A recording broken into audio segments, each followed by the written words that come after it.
From prospect call-ups to surging veterans and even a couple of closers, I've got you covered with 10 must-add players as we wrap up Week 3 on today's action-packed episode of Locked On Fantasy Baseball.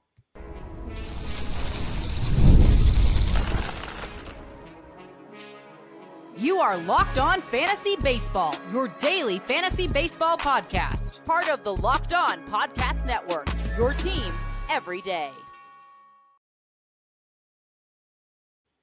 Hello, fantasy baseball fanatics, and welcome to the Locked On Fantasy Baseball podcast, brought to you by the Locked On Podcast Network, your team every day. As always, we're your number one source of fantasy baseball knowledge, and thank you for making us your first listen each and every day. I'm your host, Dominic Martino. If you're watching on YouTube and you haven't already, hit that little bell below. It's going to subscribe you to the channel and give you a notification every time we drop a new episode. Or if you're listening on the audio line of things on a platform like Apple or Spotify, that allows 5-star ratings and reviews. We would truly appreciate it if you do that for us as well. And lastly, but what's most important to Matt and I and you guys, give us a chance on the Subtext platform. Through Subtext, it's an in-depth, personalized experience where you're going to get text messages with alerts going right to your phone, offering so much more than we can in these 30-minute episodes.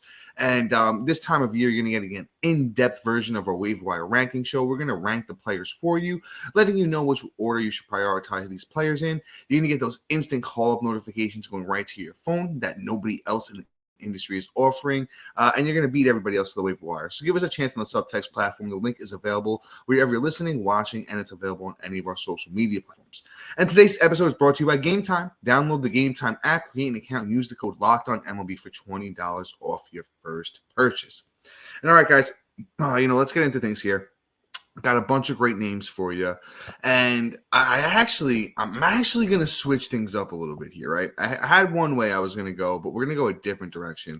I mentioned a couple of prospect call-ups, and one of them's a big one, really big one here. Let's talk about Nick Kurtz of those Athletics, right?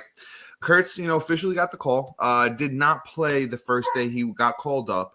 But, the Athletics wanted to give him a day to acclimate, get used to the way things work in bigs. But he's out there. As I'm recording today on Wednesday, he's hitting 7th, it seems.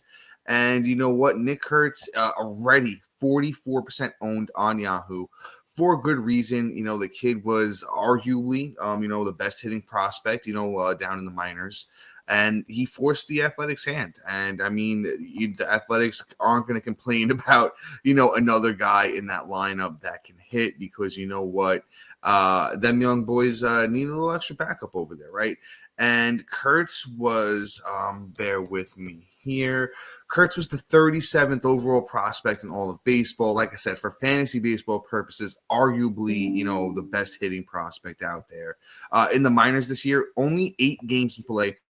Kurtz hit .412, over 34 at-bats with 8 runs, 4 homers, 12 RBIs. The kid just looked absolutely dominant. There was no reason to leave him down there. Also 3 walks to 7 strikeouts.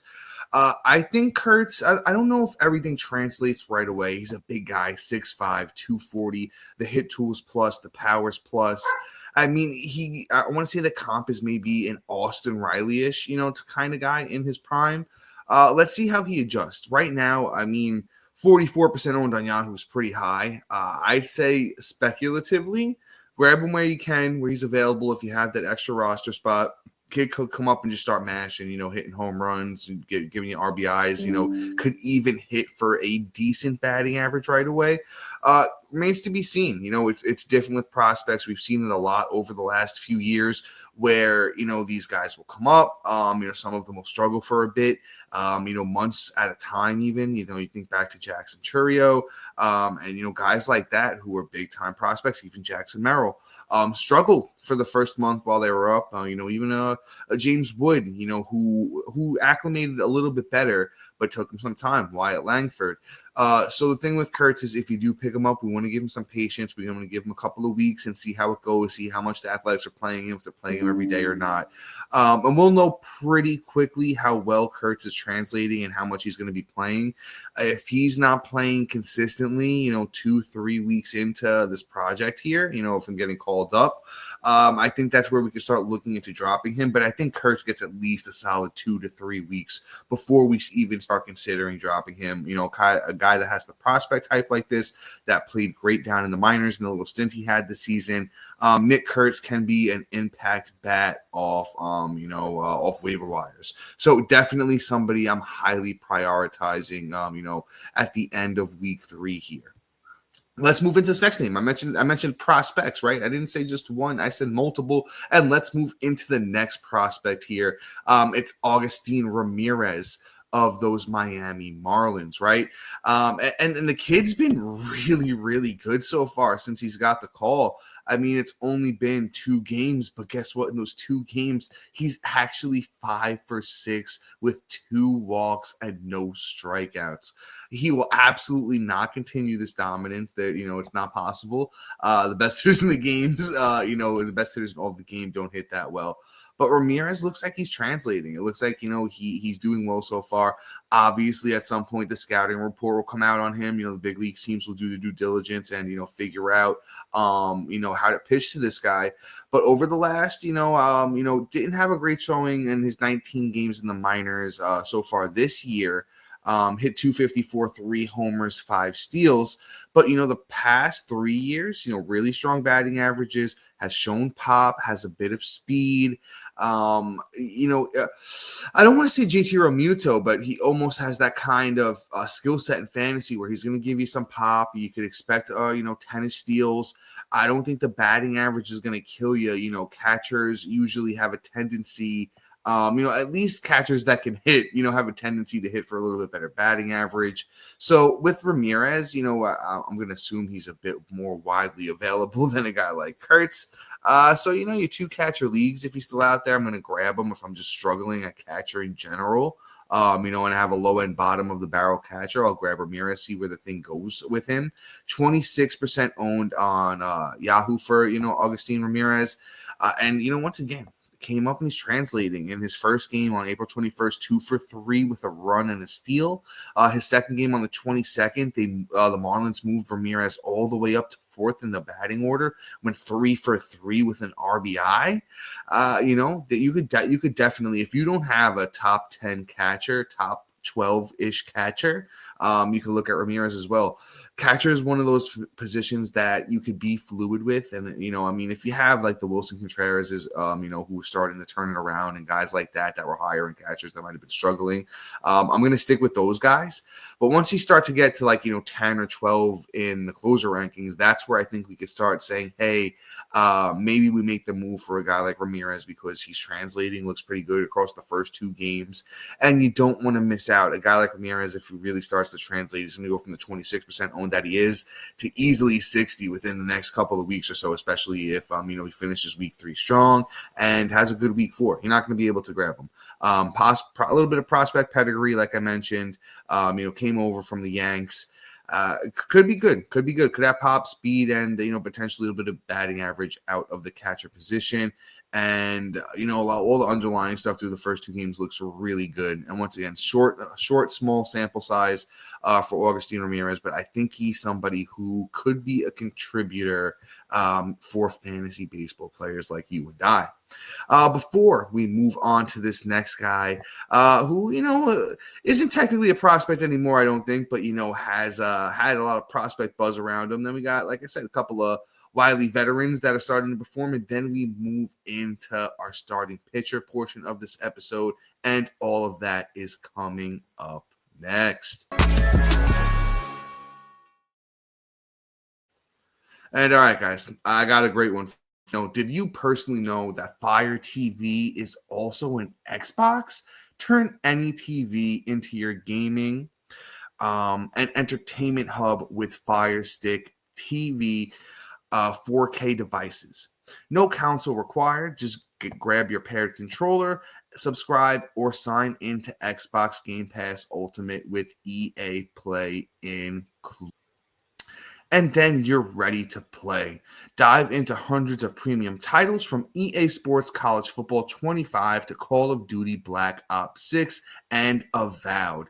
As easily as you stream your favorite shows, it's gaming made simple, and it's all on your Fire TV. Latest technology for elevated playing with Wi-Fi 6/6E and auto low latency mode at advanced technology. Fire TV Stick 4K delivers smoother, more responsive gameplay with lightning fast speeds you need to stay competitive. Endless entertainment with 4K streaming. Watch more than 1.5 million movies and TV episodes from your favorite subscribed services like Netflix, Prime Video, Disney Plus, Max, and more. Head to Amazon.com/Fire TV Locked On to get started. Xbox Game Pass Ultimate Subscription and compatible controller required. Available on select devices, including Fire TV Stick 4K 2nd Gen, Fire TV Stick 4K Max 1st and 2nd Gen, and Fire TV Cube 3rd Gen. So get with your Amazon Fire TV Stick today.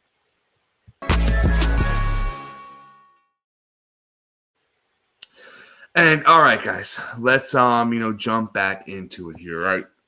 I told you this next guy, a little bit interesting, former high-end prospect, and, a little bit of intrigue with this guy.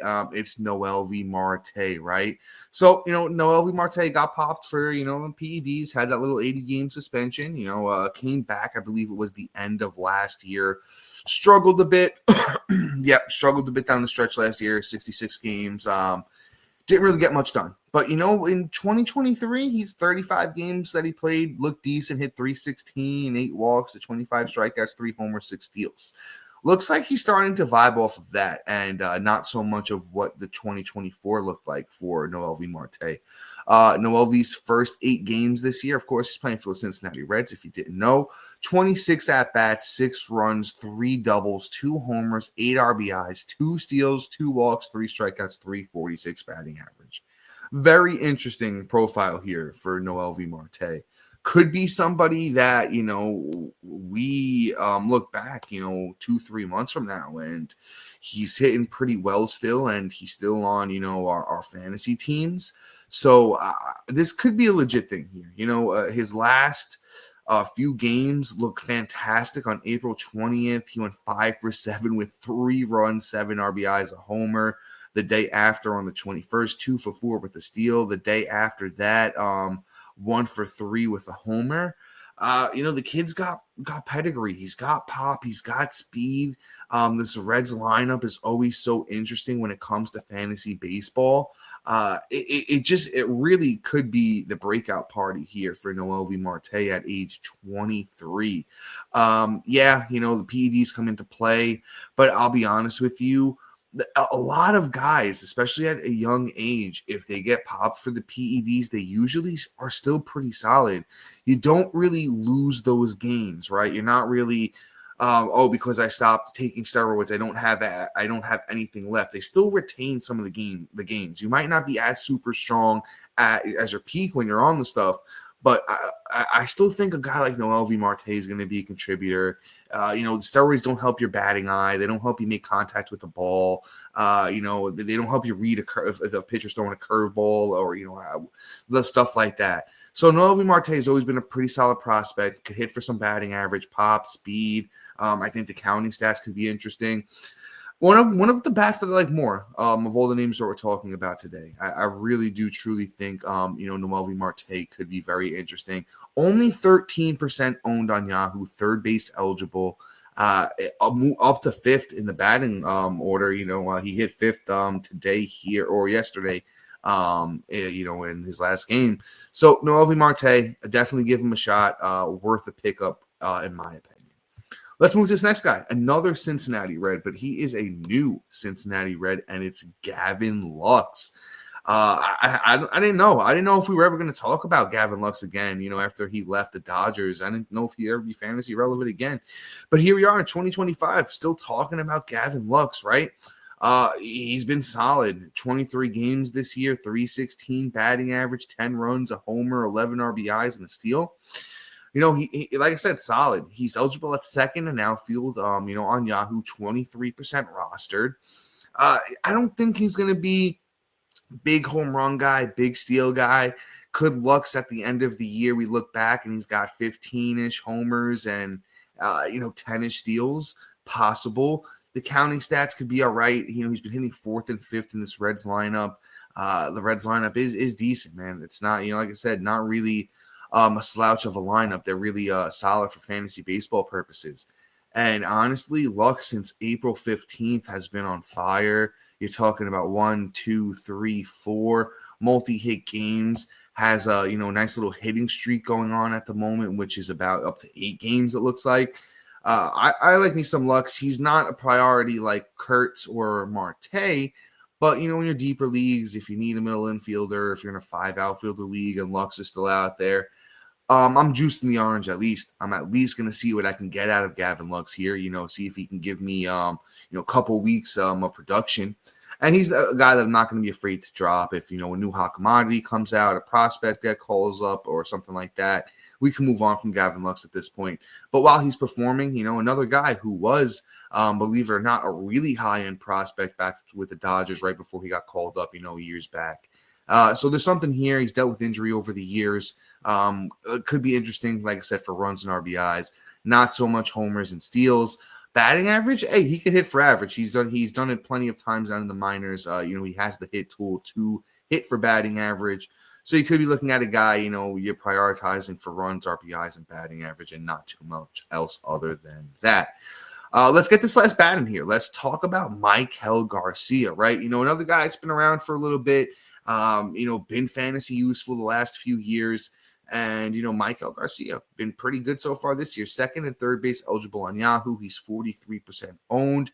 Through his first 76 at-bats this year, it's 8 runs, 2 homers, 10 RBIs, 3 steals, 289 batting average.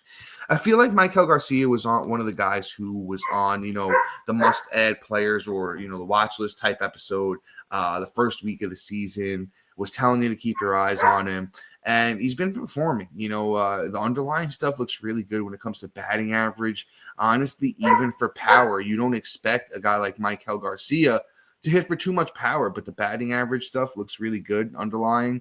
He's pretty quick, 67% sprint speed, percentile sprint speed, and he likes to run too. He gets aggressive on the base paths. And, he has a history of being pretty successful. Stole 37 bags last year and 575 at-bats. And in 2023 and 464 at-bats, he stole 23 bags. So the 25-year-old Maikel Garcia, like I said, not afraid to get out there, steal a base.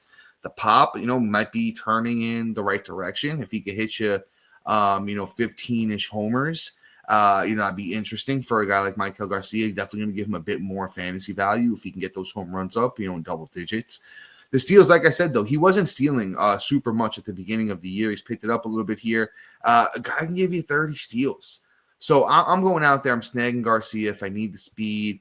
I think he's hit. Yeah, he's been hitting leadoff there for at least his last game. He hit leadoff.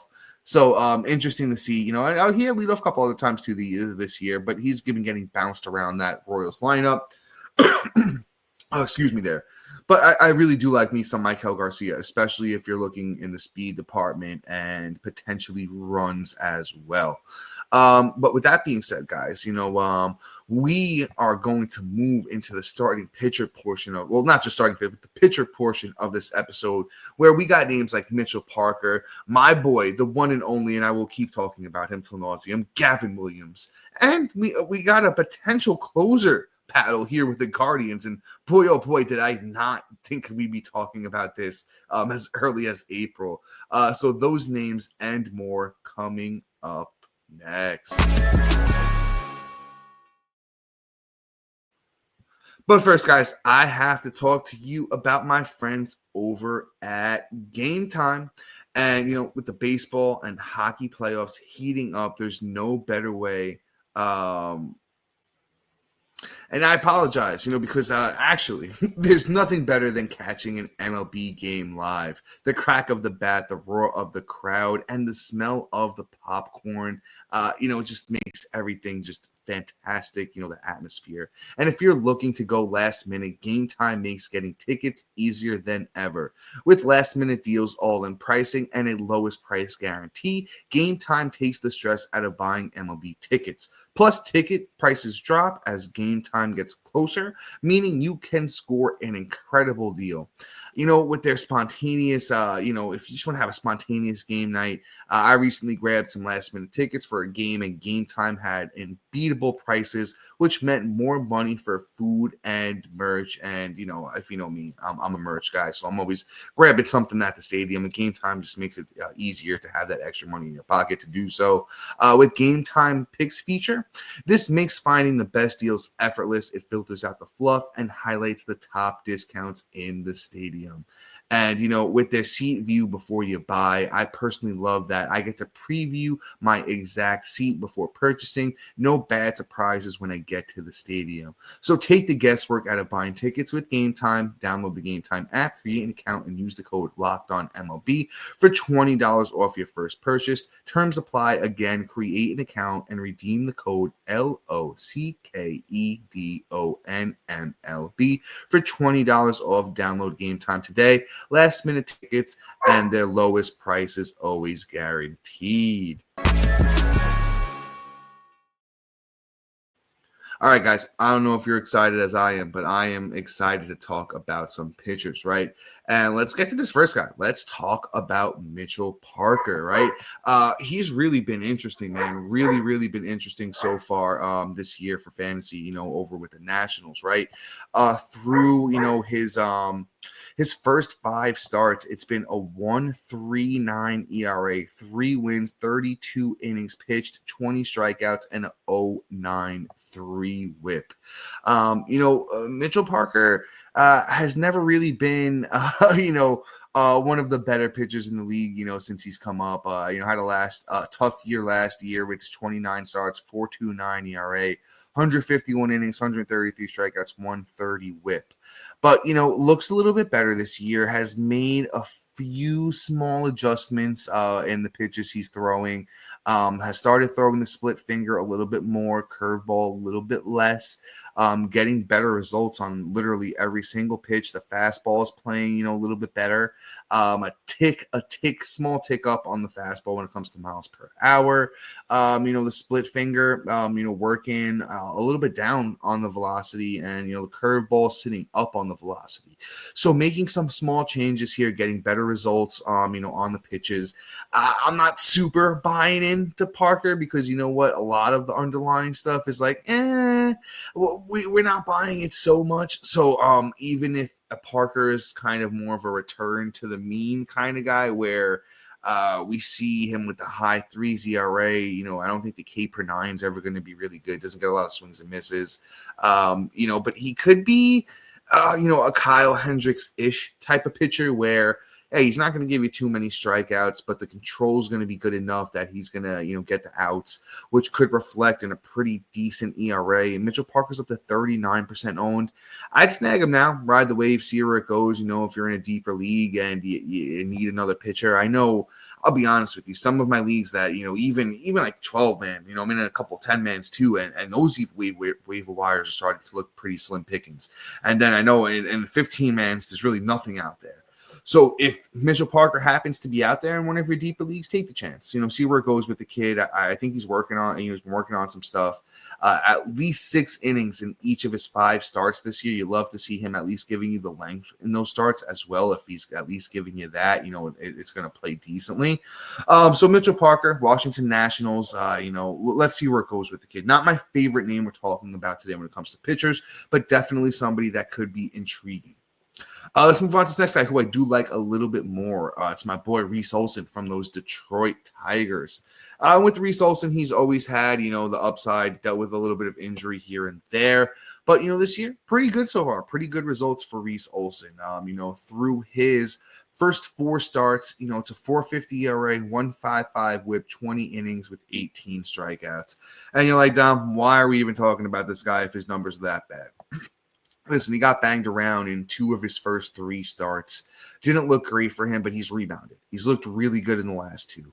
On April 17th against Kansas City, Reese Olson went out there, got 5 innings, win, 5 strikeouts, no earned run. The whip wasn't great, 1-2 whip, had a few too many guys on base, but really looked good in his last start against San Diego, which has been, one of the better teams, or one of the harder teams, at least for fantasy baseball purposes, right?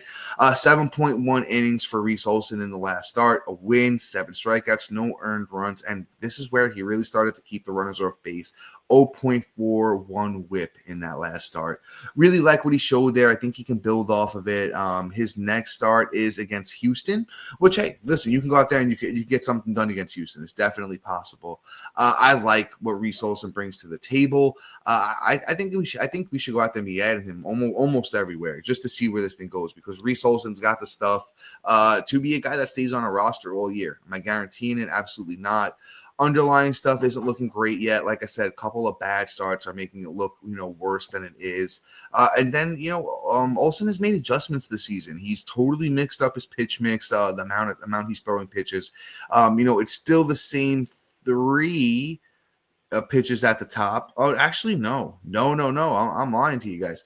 That sinker, which was his most thrown pitch last year, but got hit, which was his 4th most thrown pitch last year, which got hit pretty bad. He's moved it up to his most thrown pitch. And I'll be honest, I actually don't know if I like that for Olson, because it's still getting hit pretty hard. The slider, is still getting hit pretty hard when it got good results last year.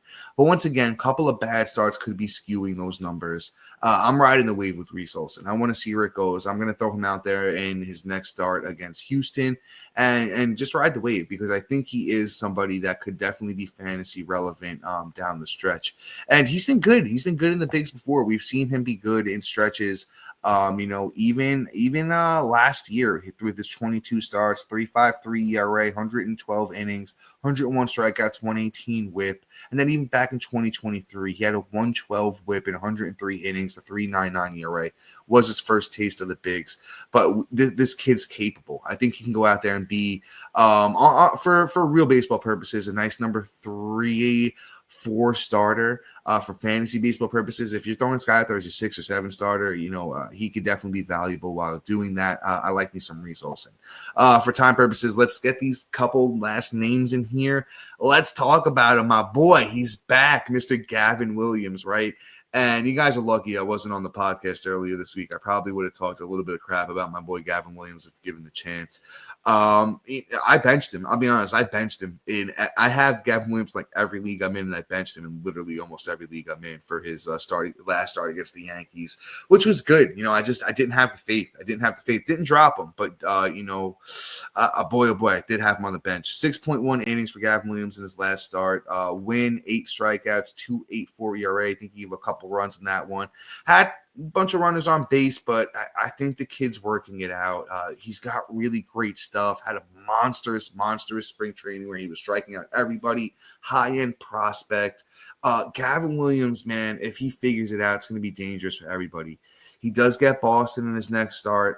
Hey, listen, if he went out there and handled the Yankees, I'm definitely throwing him out there for his next start against Boston. The strikeouts have been ticking up against the White Sox. On April 10th, he pitched 5 innings, had 7 strikeouts. I mentioned 6.1 innings in the last one against the Yanks, 8 strikeouts. We're starting to see it come to fruition here with Gavin Williams. 41% owned on Yahoo. I bet you Gavin Williams was dropped in a bunch of leagues that you guys are in. Go out there, see if he was, and then, snag him. Definitely pick him up and just see where it goes with Gavin Williams, because this kid can be really, really dangerous. Could be a league-winning type of play if he really can figure it out, which I have faith. So go out there, snag Gavin Williams. I'll be honest, probably my favorite pitcher we're going to talk about today. We got another Guardian. We got another Cleveland Guardian, and I said this at the top of the episode, man. We got a battle. I think we got a little bit of a battle going on here in Cleveland for the closer role. My boy Emmanuel Clase has been absolutely horrible. Of course, it's because I drafted him. I just feel like every time I invest in one of the top 3 closers, it never really works out for me. But you know what? That's the name of the game with fantasy baseball. You never really know how it's going to end up. You just draft the best you can, right? But Cade Smith, man, been really, really good. 2 saves, a 1.38 ERA, a clean 1 whip, 13 innings pitched, 16 strikeouts to his first 13 appearances, has been solid. Has saves on April 22nd and 21st. Clase had pitched 3 days before that, but Clase is officially a little banged up, right? And I think we pick up Cade Smith until there's a firm answer on what's going on with Clase, how long he's going to be out for. It's a shoulder issue. Don't like the sound of that. He did play catch on Wednesday. It doesn't seem like they're saying it's super serious, but there is a chance Clase could wind up on the IL, and then Cade Smith is, closing for a little bit. I pick up Cade Smith now just to kind of see where it goes, and if Clase goes down, Cade Smith's been pretty solid, and he's going to be closing for a bit. But with that being said, guys, that is all for today. Please be sure to like, subscribe, comment, rate, and review, and shout out to our everydayers and new listeners making Locked On Fantasy Baseball your first listen each and every day. But guys, until next time, see ya.